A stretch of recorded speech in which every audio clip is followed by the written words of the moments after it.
नमस्कार. आपण जिल्हा परिषद शाळा डाबली धांदरणे आज सर्व विद्यार्थ्यांनी शैक्षणिक अभ्यास सहल आयोजित केली आहे.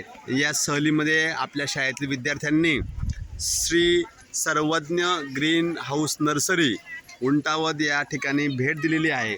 आणि या भेटी दरम्यान या विद्यार्थ्यांनी काय काय पाहिलं ते त्यांच्या शब्दात ते तुम्हाला सांगणार आहेत. बालमित्रांनो, तुम्ही काय बघितलं नेमकं सांगू शकता का? सांगा मग काय पाहिलं.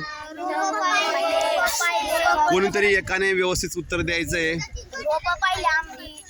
म्हणजे ते नारळ असतात, नारळांची सालटे असते, सालट्यांची जी माती बनते आणि ती मातीमध्ये ते रोपं लावतात ते पाहिले आम्ही. म्हणजे श्री सर्वज्ञ ग्रीन हाऊसची सर्व शेती बघलेली आहे. खरं सांगू तर आम्ही शिरपूर तालुक्यात सल काढली, तिथं एकदम मस्त प्रकारे आम्ही आले या गावाला. आणि आम्ही इथं ग्रीन हाऊस हे बघितलं. इथं रोप